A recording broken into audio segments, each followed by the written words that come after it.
เราชาววัดผิดก็ช่างระวังไว้อย่านำไปประจานโบราณห้ามทำเฉยๆจะหมดดีมีแต่สามไม่ดีงามกับเจ้าจงเข้าใจเราสาวไส้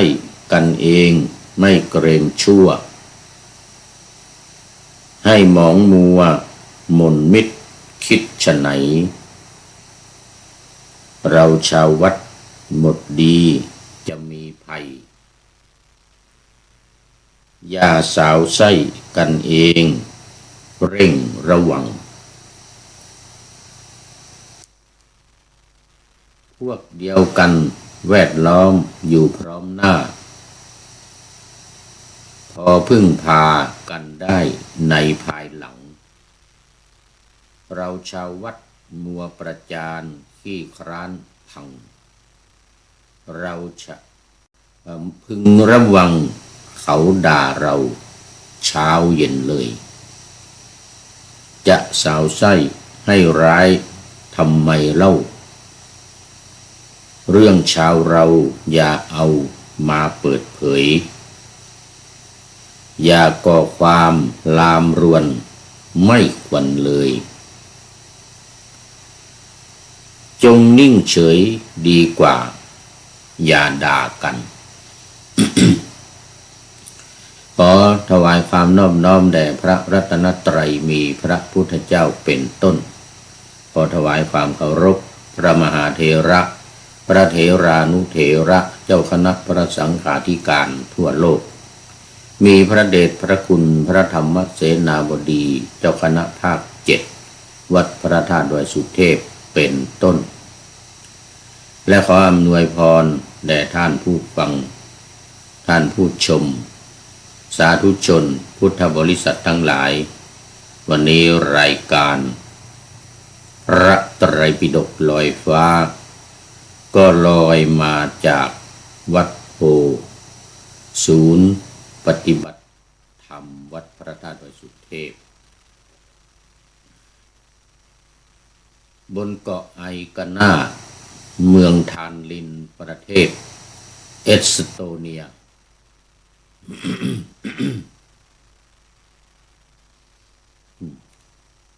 ขณะนี้ก็พักผ่อนนอนหนาวอยู่ที่วัดโพแห่งนี้ซึ่งมีท่านอาจารย์ดร.อันดรูสทิตยาโนเป็นเจ้าอาวาสและเป็นเจ้าสำนักปฏิบัติธรรมวัดพระธาตุดอยสุเทพไอกาน่าเอสโตเนีย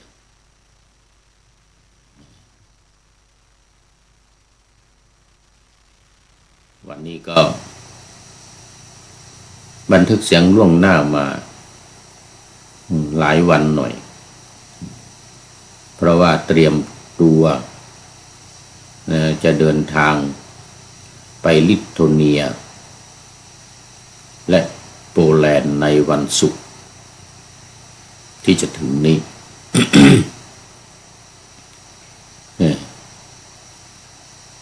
ในวันศุกร์ที่จะถึงนี้เพราะว่าในระหว่างเดินทางเนี่ยมันไม่สะดวกบางทีก็เน็ตมีแต่ว่าไม่มีที่บันทึกรายการอย่างบนเรือนี่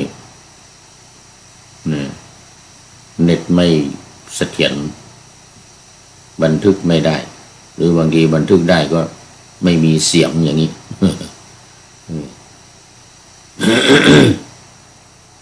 ถ้าไปพักที่วัดเนี่ยจึงจะทำได้ดังนั้นก็จะต้องตุนในฐานะที่เกิดราศีตุล เกิดราศีตุลก็ต้องตุนรายการเอาไว้เยอะๆในช่วงเดินทางก็ไม่ต้องห่วงอะไรไม่ต้องเป็นห่วงอะไรเพราะทำล่วงหน้าไว้แล้วในนี้ก็จะไปอีก 5 วัน5 วัน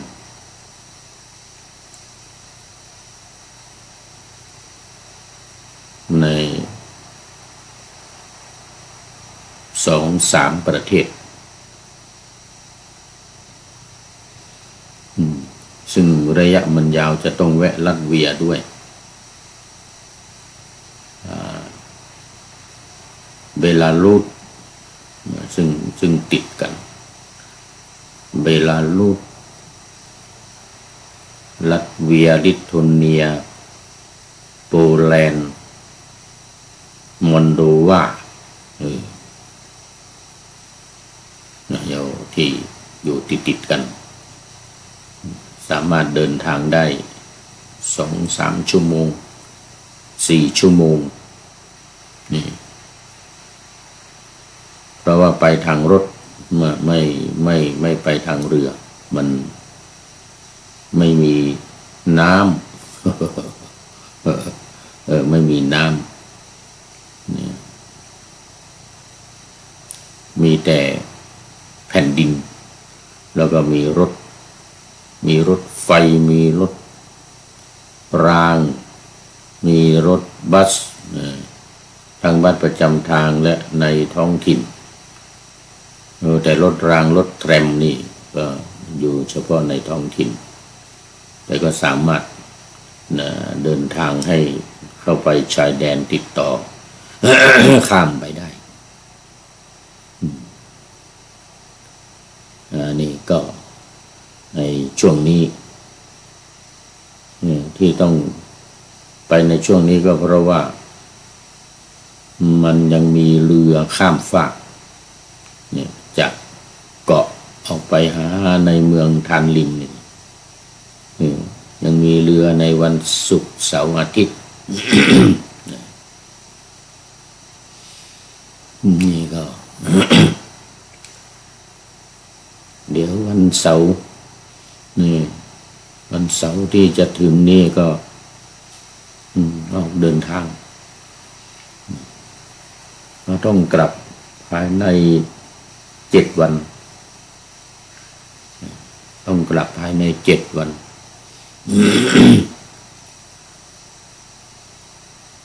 หรือที่เสียงหน่อยก็มารับอรุณ มารับอรุณให้ได้ในวันมารับอรุณให้ได้ในวันที่7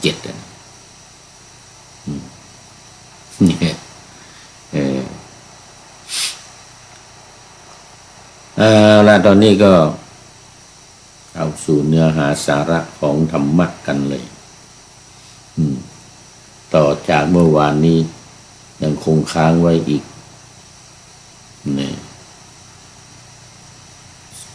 อีก4 สูตรเพราะว่าในวรรคนี้มีทั้งหมด14 สูตร ที่1 ถึง 10นี่ผ่านไปแล้วอยู่วรรคน้อยวรรคเล็กนะเรียกว่าไปยานละวรรคไปยานละวรรควรรคเล็กแต่ยังอยู่ในเวทนาสังยุตแล้วก็สลายตนะวรรคใหญ่สังยุตตนิกายพระสุตตันตปิฎกเล่มที่18ฉบับมหาจุฬาเล่มสีฟ้าตอนนี้มาถึงข้อที่29เอาไป290มองไม่ทันเห็น0เลข0อยู่ท้าย290แต่วันหน้ามันอยู่ที่319หน้าไปไกลกว่าข้อให้เขานี่นะเล่มที่18เนี่ยเอามาครึ่งละเนี่ยครึ่งเล่มละหน้า300 กว่าค่อนครึ่งค่อนแล้ว เล่มที่18แล้วก็เล่มที่19อีก1 เล่มสังยุตตนิกายนี่มี5 เล่ม เริ่มมาตั้งแต่เล่ม15 16 17 18 19 15 16 17 18 19 5 เล่ม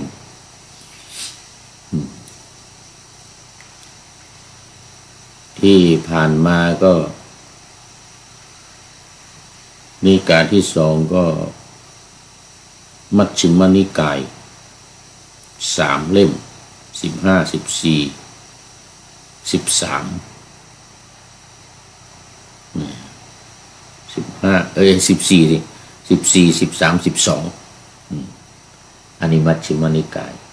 ทีฆนิกายก็11 10 9 9 10 11 3 เล่ม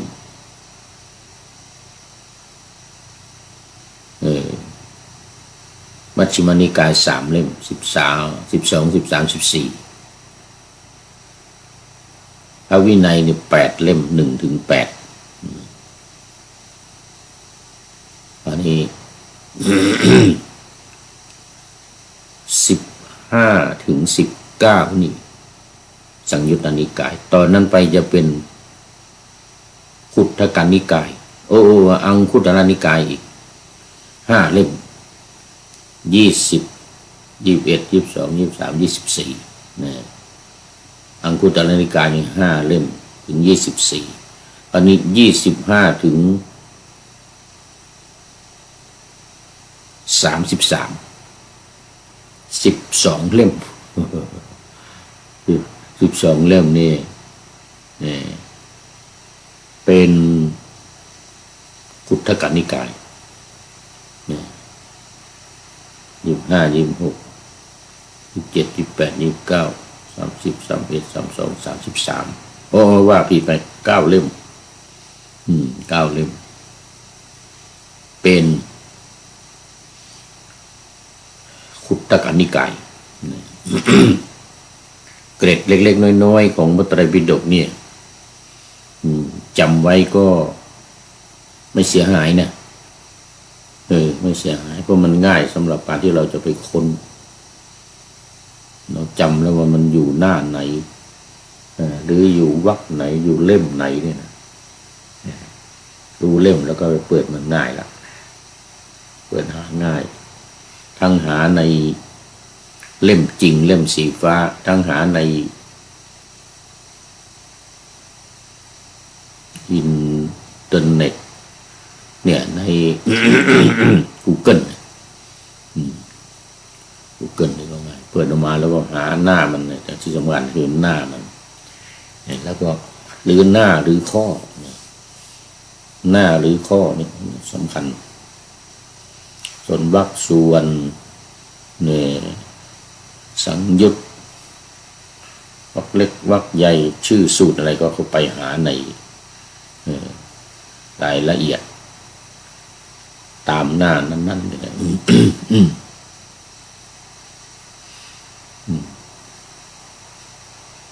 แล้วก็เป็นหมวดเรียกว่าเป็นหมวดอย่างนี้สำคัญอยู่เหมือนกันหมวดหรือวรรคอันเดียวกันภาษาไทยว่าหมวดภาษาบาลีว่าวรรคแล้วมาเป็นภาษาไทยด้วยใช้ในภาษาไทยได้ด้วยวรรค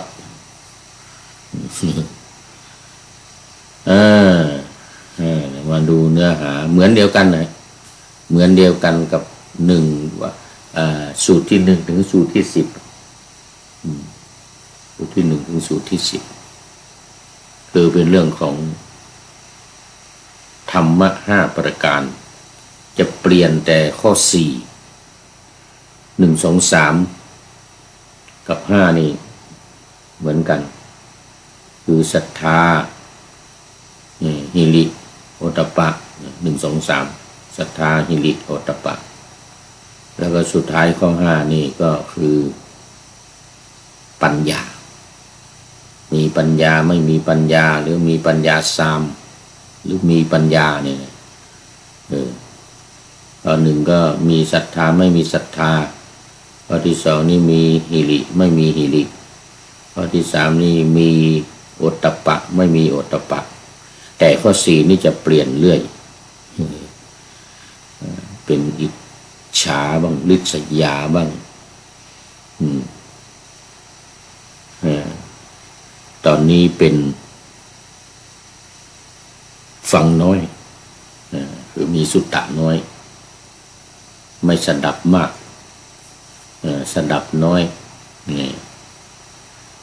ในหัวข้อว่าอัปปะอัปปัตอัปปัตสุอัปปัตสุตตะอัปปัตสุตตะสุตตะแปลว่าฟังน้อยว่างั้นนะอัปปะแปลว่าน้อยก็เป็นอัปปัตสุตตะฟังน้อยสูตรที่นี้เรียกว่าสูตรฟังน้อยว่าด้วยมาตุคามผู้มีสุตตะน้อยหรือมีการฟังน้อยฟังไม่มากหน้าข้อ290นี้บอกว่าอนุรุทธะพระองค์ตรัสกับท่านพระอนุรุทธะมาตุคามประกอบด้วยธรรม5ประการหลังจากตายแล้วจะไปเกิดในอบายอบายนี่คือที่ไม่สะดวกอาปายะอะปายะปายะแต่ถ้าสปายะก็คือสบายนะสปายะคือสบายทีนี้ก็ไม่สบายเลยอะปายะก็คืออบายที่เป็นทุกขติเป็นทางไปที่ไม่ดีก็มี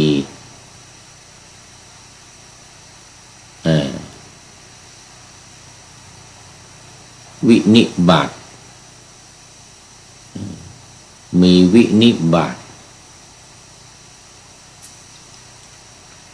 ทุกขติวินิบาตนร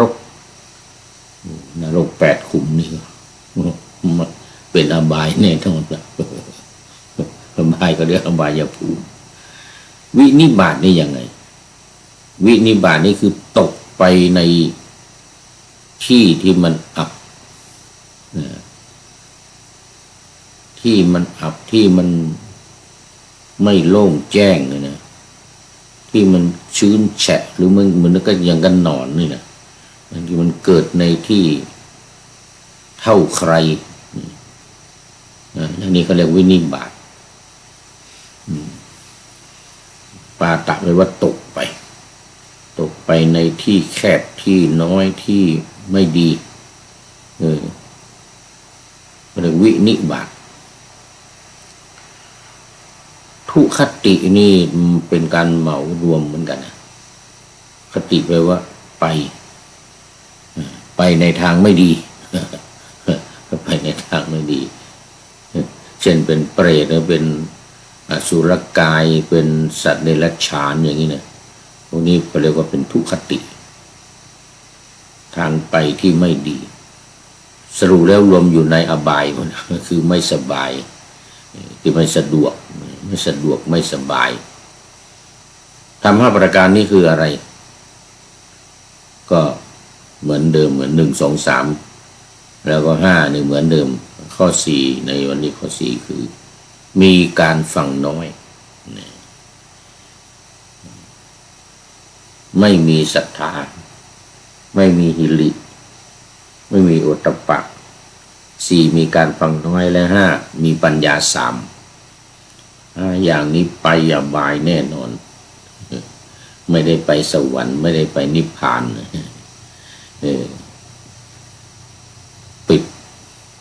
ปิดสวรรค์ใช่ไหมปิดในทางที่ดีแม้เป็นมนุษย์ก็ไม่ได้เป็นนะมนุษย์นี่ยังถือว่าเป็นสุขตินะสวรรค์เป็นสุขตินิพพานเป็นสุขติทุกขติแล้วก็ไม่ดีทุกแปลว่าชั่วแปลว่าไม่ดีแปลว่ายากทุกอย่างคำว่าทุกเนี่ยกอไก่ขอไข่กะลันเนี่ยทุกนี่ก็แปลว่าทนได้ยากว่าทุกแปลว่ายากขับเนี่ยแปลว่าขมะเนี่ยนะมันแปลว่าทนอดทน มันลบมากไปด้วยอำนาจของปัจจัยก็เหลือแต่ขาดขอไข่ได้แต่ซ่อนกอไก่เข้ามาแล้วก็มีทุกข์อยู่ข้างหน้าทุกข์ไว้ว่าชั่วไว้ว่ายากไว้ว่าไม่ดีนี่มันทนได้ยากทนได้ยาก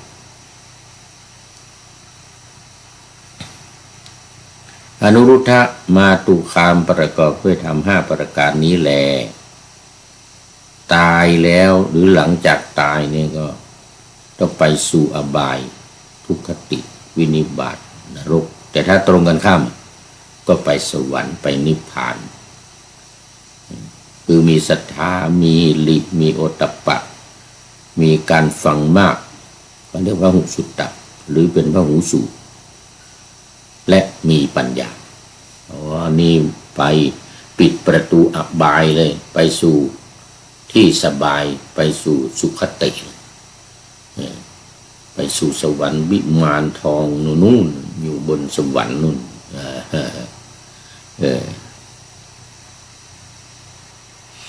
แล้วเนี่ย12กุสีตะข้อ4เปลี่ยนเป็นผู้เกียจคร้าน1 2 3 5เหมือนเดิมกุสีตะก็จบไปอบายเนี่ยนะกุสีตะผู้เกียจคร้านไม่ทำการงานถ้าเกียจคร้านไม่ได้หมายถึงว่าทำงานอย่างเดียวอย่างอื่นด้วยนอนก็ไม่อยากนอน12 13คือเนี่ยมุตถัสสติว่าด้วยความมาตุคามผู้มีสติหลงลืมมุตตัสสติมีสติที่ฟั่นเฟือนหลงลืมอัลไซเมอร์เข้ามาภาษาอังกฤษเขาเรียกอัลไซเมอร์เข้ามาหลงลืมผิดถูก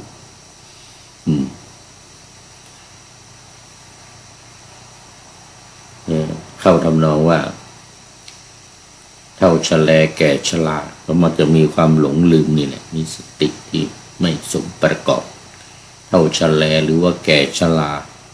หูหรือตาก็จะฟางลงไปลุงหวังเตะว่าเห็นดำมิดตอกก็จะว่าดำอีโต้เห็นลูกแตงโมจะว่าลูกแตงไทย ลุงหวังเตะกับแม่ประยูนว่าลำตัดก็คือมุตถัสสตินี่มีสติหลงลืมอันนี้ข้อที่4 1 2 3เหมือนเดิมก็4เหมือนเดิมคิดว่าคงจำกันละไม่ต้องว่าเอามาสูตรสุดท้ายเลยปัญจเวรสูตรที่ว่าด้วยเวร5ประการเวร5ประการนี่นะมาตุคามผู้ประกอบด้วยเวร5ประการผู้หญิงนี่ก็มีเหมือนกันนะมีไม่ใช่ธรรมดาไม่น้อยหน้ากว่าผู้ชายนะเรานึกว่าเป็นผู้ชายอย่างเดียวไอ้พวกเวร5อย่างนี้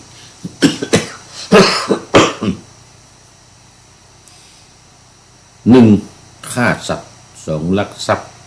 3. ประพฤติผิดในกาม 4. พูดเท็จ 5. เสพของมึนเมาคือสุราและเมรัยอันเป็นเหตุแห่งความประมาทก็คือศีล 5นี่เองปาอากามุสุนี่แหละปาก็ปานาธิบาตอักก็อาทินนาทานกาก็กาเมสุวิชฌาจารสุมุก็มุสาวาทพูดเท็จแล้วสุก็สุราเมระยะมัชฌปมาทัฏฐานาเวรมณีสุราเมระยะสุราและเมรัยการดื่มสุราและเมรัยเสพของมึนเมาทั้งหลายมีสุราและเมรัยเป็นต้นมีเบียร์เมรัยนี่ก็คือเบียร์มีเหล้ามีเบียร์เป็นต้น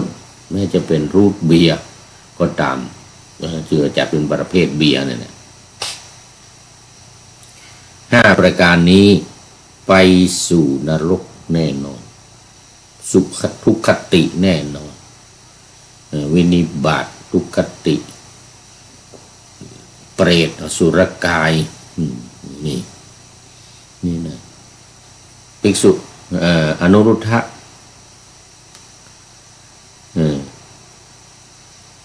มาตุคามหรือผู้หญิงที่ประกอบด้วยธรรม5ประการหลังจากตายแล้วย่อมไปสู่อบายหรือไปในอบายทุกขติวินิบาตและนรกแน่นอนจบปฐมไปยาลวรรคในเวทนาสังยุตสลายตนะวรรควรรคใหญ่สังยุตตนิกายพระสุตตันตปิฎกเล่มที่19ในปฐมไปยาลวรรคนี่ที่1เนี่ยวรรคที่1เนี่ยก็มีอยู่14สูตร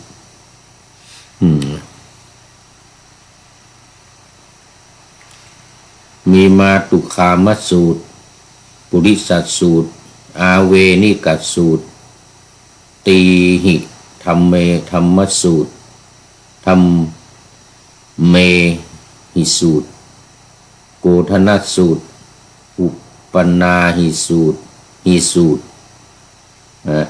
สุกีสูตรมัชฌรีสูตรอติจารีสูตรทุตศีลสูตรอปัสสุตสูตรกุสิตสูตรมุทัสสสูตรสติสูตรมุทัสสติสูตรหลงลืมแล้วก็ปัญจเวรสูตร5 อย่างจบวันนี้เวลาก็หมดพอดีเดี๋ยวก่อนอันนี้มันทำไมไม่หายไม่มองไม่เห็นอันนี้ธรรมชาติสัจธรรมกราบนมัสการขอรับพระครูจารย์นั่นนี่เข้ามาแล้วก็สวัยชื่อเหมือนผู้นี่ฮะแต่นามสกุลไวยสวัยไวยวันนี้โมทนาจะต้องไปดูโปรไฟล์ก่อนเนอะสวัยไวยอยู่เรียงกันเป็นแถวแต่สวัยมันเยอะโมทนาเป็นอย่างยิ่งทั้ง2 ท่านเข้าสู่เส้นชัยของรายการในวันนี้ท้ายรายการมีข้อคิดไว้สำหรับพระภิกษุสงฆ์สามเณรนะอันนี้สำหรับชาววัดโดยเฉพาะจากเจ้าพระคุณสมเด็จพระมหาธีราจารย์วัดชนะสงครามอาจารย์อุปชาของท่านนายพลนเรศจิตลักษณ์ก็ถ่ายทอดมาโดยท่านนายพลนเรศจิตลักษณ์ว่ายาสาวไส้กันไม่ลดจนหมดสิ้นให้กากินอิ่มหนำช้ำหนักหนาคนนอกวัดสาวกันทั่วทั้งภาราเขาด่าว่าคอยสาวไส้ไม่ได้ความเราชาววัดผิดก็ช่างระวังไว้อย่านำไปประจานโบราณห้ามทำเฉยๆจะหมดดีมีแต่สามไม่ดีงามกับเจ้าจงเข้าใจเราสาวไส้กันเองไม่เกรงชั่วให้หมองมัวมนมิตรคิดไฉนเราชาววัดหมดดีจะมีภัยอย่าสาวไส้กันเองเร่งระวังพวกเดียวกันแวดล้อมอยู่พร้อมหน้าพอพึ่งพากันได้ในภายหลังเราชาววัดมัวประจานขี้คร้านพังพึงระวังเขาด่าเราเช้าเย็นเลยจะสาวไส้ให้ร้ายทำไมเล่าเรื่องเช้าเราอย่าเอามาเปิดเผยอย่าก่อความรามรวนไม่ควรเลยจงนิ่งเฉยดีกว่าอย่าด่ากันขอเจริญพร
แล้วก็เล่มที่19อีก1เล่ม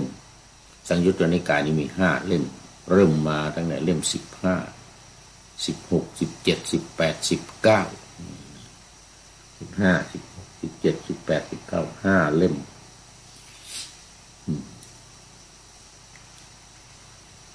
ที่ผ่านมาก็นิกายที่2ก็มัชฌิมนิกาย3เล่ม15 14 13 14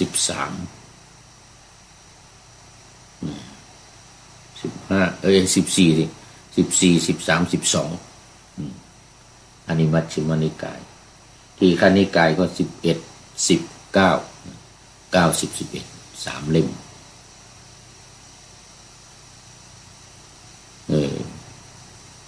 มัชฌิมนิกาย3เล่ม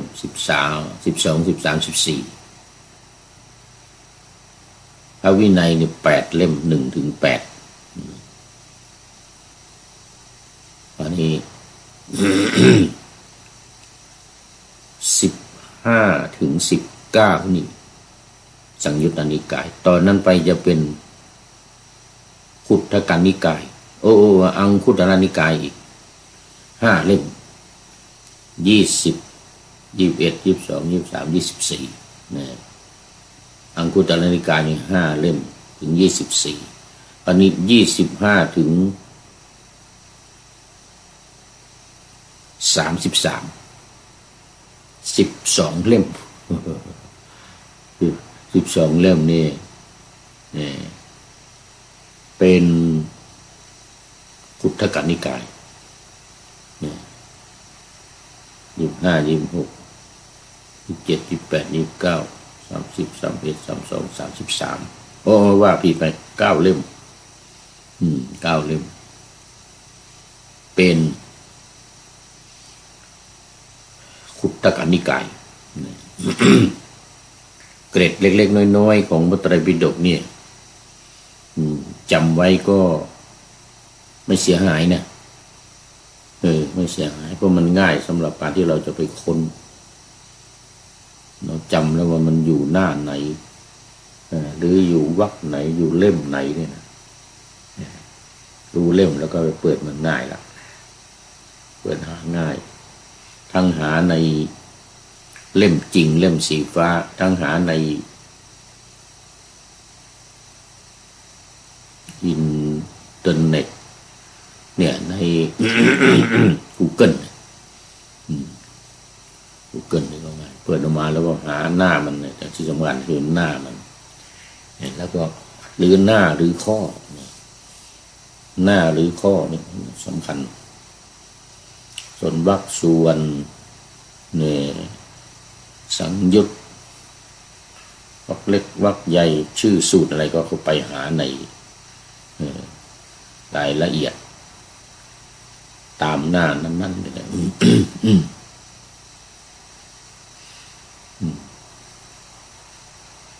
แล้วก็เป็นหมวดเรียกว่าเป็นหมวดอย่างนี้สำคัญอยู่เหมือนกันหมวดหรือวรรคอันเดียวกันภาษาไทยว่าหมวดภาษาบาลีว่าวรรคแล้วมาเป็นภาษาไทยด้วยใช้ในภาษาไทยได้ด้วยวรรค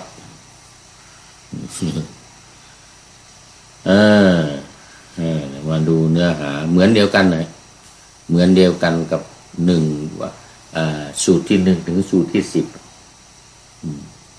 สูตรที่1ถึงสูตรที่10คือเป็นเรื่องของธรรมะ5ประการจะเปลี่ยนแต่ข้อ4 1 2 3กับ5นี่เหมือนกันคือศรัทธาหิริโอตตัปปะ1 2 3ศรัทธาหิริโอตตัปปะแล้วก็สุดท้ายข้อ5นี่ก็คือปัญญามีปัญญาไม่มีปัญญาหรือมีปัญญาซามหรือมีปัญญาเนี่ยข้อ1ก็มีศรัทธาไม่มีศรัทธาข้อที่2นี่มีหิริไม่มีหิริข้อที่3นี่มีโอตตัปปะไม่มีโอตตัปปะแต่ข้อ4นี่จะเปลี่ยนเรื่อยเป็นอิจฉาบ้างริษยาบ้าง ตอนนี้เป็นฟังน้อยคือมีสุตตะน้อยไม่สดับมากสดับน้อยนี่ในหัวข้อว่าอัปปะอัปปัตอัปปัตสุอัปปัตสุตะอัปปัตสุตะสุตะแปลว่าฟังน้อยว่างั้นนะอัปปะอัปปะแปลว่าน้อยก็เป็นอัปปัตสุตะฟังน้อยสูตรที่นี้เรียกว่าสูตรฟังน้อยว่าด้วยมาตุคามผู้มีสุตตะน้อยหรือมีการฟังน้อยฟังไม่มากหน้าข้อ290นี้บอกว่าอนุรุทธะพระองค์ตรัสกับท่านพระอนุรุทธะมาตุคามประกอบด้วยธรรม5ประการหลังจากตายแล้วจะไปเกิดในอบายอบายนี้คือที่ไม่สะดวกที่ไม่สะดวกอาปายะอะปายะปายะแต่ถ้าสปายะก็คือสบายสปายะคือสบายทีนี้ก็ไม่สบายเลยอะปายะก็คืออบายที่เป็นทุกขติเป็นทางไปที่ไม่ดีก็มี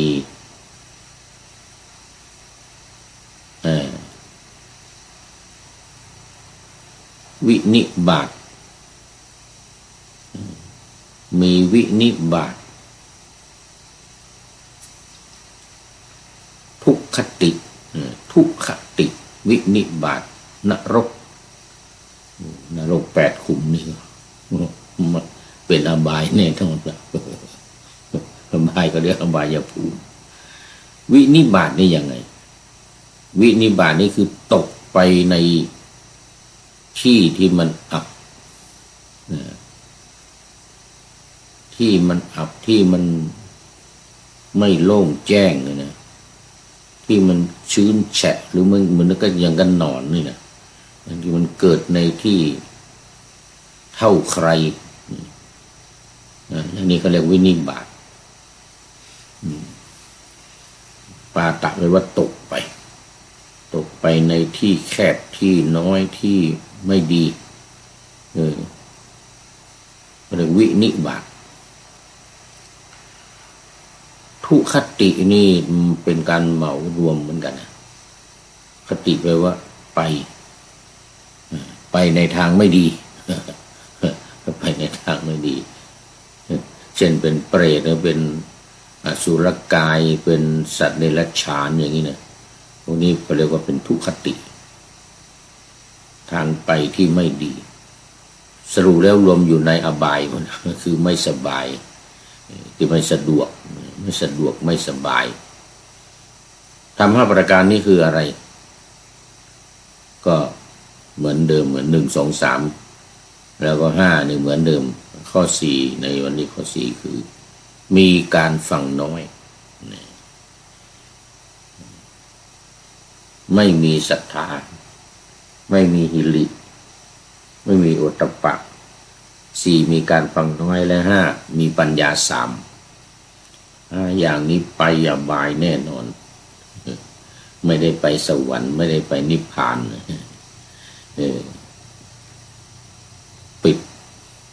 ปิดสวรรค์ใช่ไหม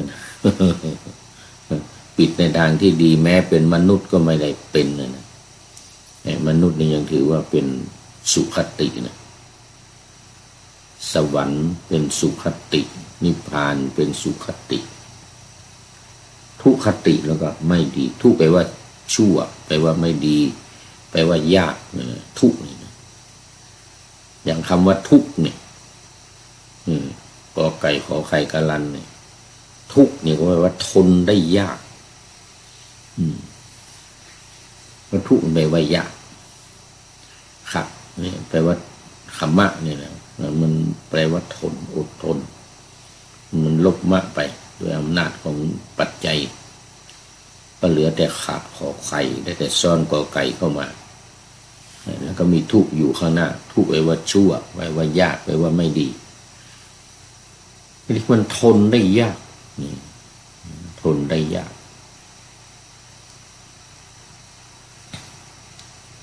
อนุรุทธะมาตุคามประกอบเพื่อทำ5ประการนี้แล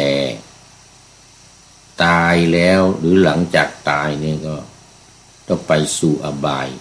ทุกขติวินิบาตนรกแต่ถ้าตรงกันข้ามก็ไปสวรรค์ไปนิพพานคือมีศรัทธามีฤทธิ์มีโอตตัปปะมีการฟังมากก็เรียกว่าหุสุตตะหรือเป็นพหูสูตรและมีปัญญานี่ไปปิดประตูอบายเลยไปสู่ที่สบายไปสู่สุขติไปสู่สวรรค์วิมานทองนู่นอยู่บนสวรรค์นู่น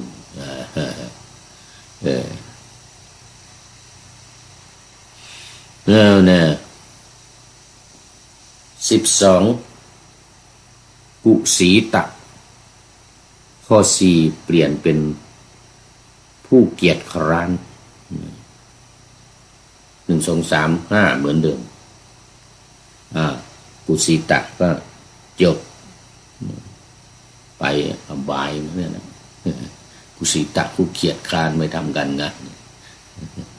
ถ้าเกียจคร้านมันไม่ได้หมายถึงว่าทำงานอย่างเดียวอย่างอื่นด้วย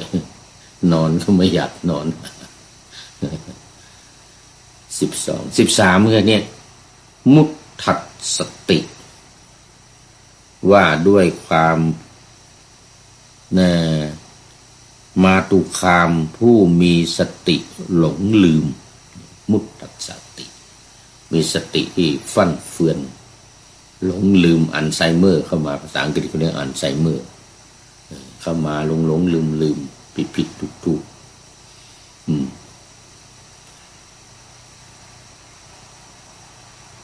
เข้าทำนองว่าเท่าชะแลแก่ชราก็มักจะมีความหลงลืมนี่แหละมีสติที่ไม่สมประกอบเท่าชะแลหรือว่าแก่ชราหูหรือตาก็จะฟางลงไปลุงหวังเตะว่า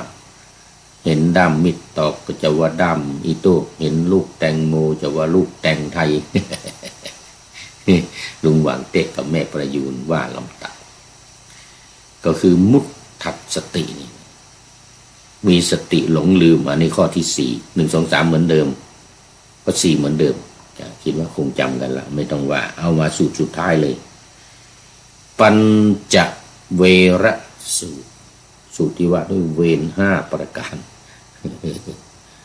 เวร5ประการนี่นะมาตุคามผู้ประกอบด้วยเวร5ประการผู้หญิงนี่ก็มีเหมือนกันนะมีไม่ใช่ธรรมดาไม่น้อยหน้ากว่าผู้ชายนะเรานึกว่าเป็นผู้ชายอย่างเดียวไอ้พวกเวร5อย่างนี้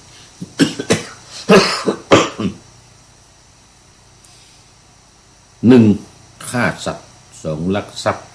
3. ประพฤติผิดในกาม 4. พูดเท็จ 5. เสพของมึนเมาคือสุราและเมรัยอันเป็นเหตุแห่งความประมาทก็คือศีล 5นี่เองปาอากามุสุนี่แหละปาก็ปานาธิบาตอักก็อาทินนาทานกาก็กาเมสุมิจฉาจารสุมุก็มุสาวาทพูดเท็จแล้วสุก็สุราเมระยะมัชฌปมาทัฏฐานาเวรมณีสุราเมระยะสุราและเมรัยการดื่มสุราและเมรัยเสพของมึนเมาทั้งหลายมีสุราและเมรัยเป็นต้นมีเบียร์เมรัยนี่ก็คือเบียร์มีเหล้ามีเบียร์เป็นต้นแม้จะเป็นรูทเบียร์ก็ตามเชื่อจะเป็นประเภทเบียร์เนี่ย5ประการนี้ไปสู่นรกแน่นอนสุขทุกขติแน่นอนวินิบาตทุกขติ เปรตอสุรกายนี่นะภิกษุอนุรุทธะ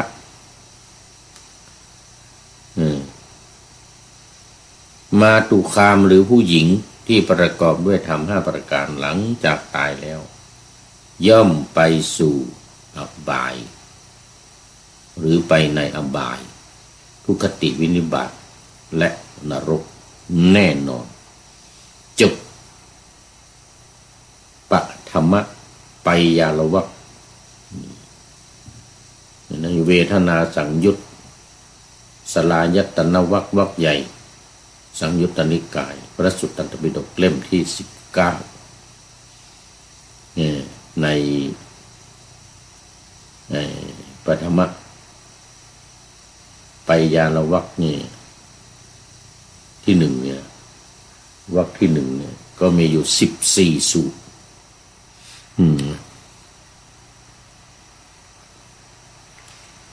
มีมาตุคามสูตรปุริสสูตรอาเวนิกสูตรตีหิธรรมเมธรรมสูตรธรรมเมหิสูตรโกฏนสูตรอุปนาหิสูตรอิสุกีสูตรมัชฌรีสูตรอติจารีสูตรทุตศีลสูตรอปัสสุตสูตรกุสิตสูตรมุทัสสูตรสติสูตรมุทัสสติสูตรหลงลืมแล้วก็ปัญจเวรสูตรอย่างจบวันนี้เวลาก็หมดพอดีเดี๋ยวก่อนอันนี้มันทำไมไม่หายไม่มองไม่เห็นอันนี้ธรรมชาติสัจธรรมกราบนมัสการขอรับพระครูจารย์นั่นนี่เข้ามาแล้วก็สวัยชื่อเหมือนผู้พูดนี่ฮะแต่นามสกุลไวยสวัยไวยวันนี้โอ้โมทนาจะต้องไปดูโปรไฟล์ก่อนเนอะสวัยไวยอยู่เรียงกันเป็นแถวแต่สวัยมันเยอะโมทนาเป็นอย่างยิ่งทั้งสองท่านเข้าสู่เส้นชัยของรายการในวันนี้ท้ายรายการมีข้อคิดไว้สำหรับพระภิกษุสงฆ์สามเณรนะอันนี้สำหรับชาววัดโดยเฉพาะจากเจ้าพระคุณสมเด็จพระมหาธีราจารย์วัดชนะสงครามอาจารย์อุปัชฌาย์ของท่านนายพลนเรศจิตลักษณ์ก็ถ่ายทอดมาโดยท่านนายพลนเรศจิตลักษณ์ว่ายาสาวไส้กันไม่ลดจนหมดสิ้นให้กากินอิ่มหนำช้ำหนักหนาคนนอกวัดสาวกันทั่วทั้งพาราเขาด่าว่าคอยสาวไส้ไม่ได้ความเราชาววัดผิดก็ช่างระวังไว้อย่านำไปประจานโบราณห้ามทำเฉยๆจะหมดดีมีแต่สามไม่ดีงามกับเจ้าจงเข้าใจเราสาวไส้กันเองไม่เกรงชั่วให้หมองมัวมนมิตรคิดไฉนเราชาววัดหมดดีจะมีภัยอย่าสาวไส้กันเองเร่งระวังพวกเดียวกันแวดล้อมอยู่พร้อมหน้าพอพึ่งพากันได้ในภายหลังเราชาววัดมัวประจานขี้คร้านพังพึงระวังเขาด่าเราเช้าเย็นเลยจะสาวไส้ให้ร้ายทำไมเล่าเรื่องชาวเราอย่าเอามาเปิดเผยอย่าเอามาเปิดเผยอย่าก่อความรามรวนไม่ควรเลยจงนิ่งเฉยดีกว่าอย่าด่ากันขอเจริญพร